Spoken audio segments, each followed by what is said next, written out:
और मैं हूं आपके साथ दीपिका पांडे।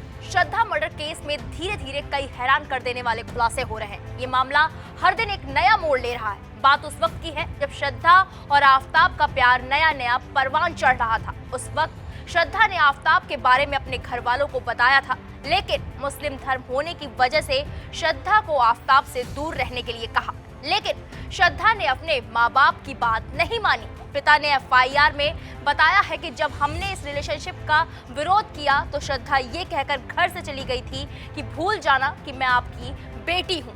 पिता को अब अफसोस हो रहा है कि काश श्रद्धा ने उनकी बात मान ली होती तो वो आज जिंदा होती।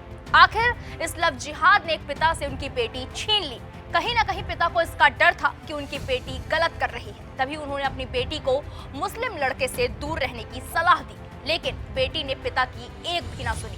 पिता ने पूरा मामला बताया कि उनकी बेटी मुंबई के कॉल सेंटर में काम करने लगी थी, जहां उसकी मुलाकात आफताब अमीन से हुई। श्रद्धा के पिता का कहना है 8-9 महीने के बाद हमें पता चला कि वो आफताब के साथ रिलेशनशिप में है। 2019 में श्रद्धा ने अपनी मां को बताया कि वो आफताब के साथ लिव इन में रहना चाहती है। तब हमने विरोध किया क्योंकि हम हिंदू कोली के हैं, जबकि लड़का मुस्लिम था। हमारे समाज में ये ठीक नहीं माना जाता है। तब श्रद्धा ने घर वालों से कहा था कि वो अब 25 साल की हो गई है और अपने जीवन के फैसले खुद ले सकती है। पिता विकास मदान ने बताया कि आखिरी बार बेटी से बातचीत 2021 में हुई थी। उन्हें तारीख और महीना याद नहीं है। जब से इस लड़के से मुलाकात हुई तब से श्रद्धा का व्यवहार बदल गया। उसके पहले तो वो बिल्कुल नॉर्मल रहती थी, कोई फैशन नहीं करती थी। उसकी पहली नौकरी थी और उसकी मुलाकात इस लड़के से हुई तब उसका लाइफस्टाइल बदल गया। वहीं श्रद्धा के पिता ने यह भी बताया कि मुझे उसके दोस्तों से पता चला था कि वो पहले नए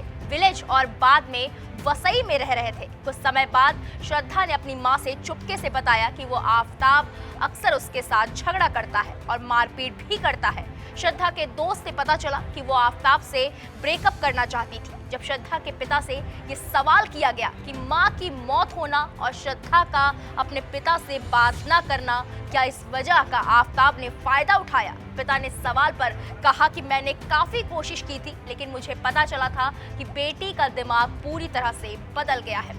श्रद्धा की मां की मौत होने पर आफताब घर भी गया था, लेकिन तब पिता उससे ज्यादा बात नहीं कर पाए थे और शायद श्रद्धा और उसकी अपने घर वालों से दूरी का फायदा आफताब ने उठाया है। श्रद्धा के पिता को ये अफसोस पूरी जिंदगी रहेगा कि काश उनकी बेटी उनकी बात मान लेती तो वो आज जिंदा होती। वैसे देखा जाए तो हमारे देश में लड़कियां आए दिन लव जिहाद का शिकार हो रही हैं। आफताब जैसे ना जाने कितने दरिंदे हिंदू लड़कियों को अपने जाल में फंसाते हैं और फिर अंत में उनका यही हश्र करते हैं। फिलहाल के इस खबर में इतना ही। देश दुनिया की तमाम बड़ी खबरों के लिए आप देखते रहें वीके न्यूज। वीके न्यूज, राष्ट्र के नाम।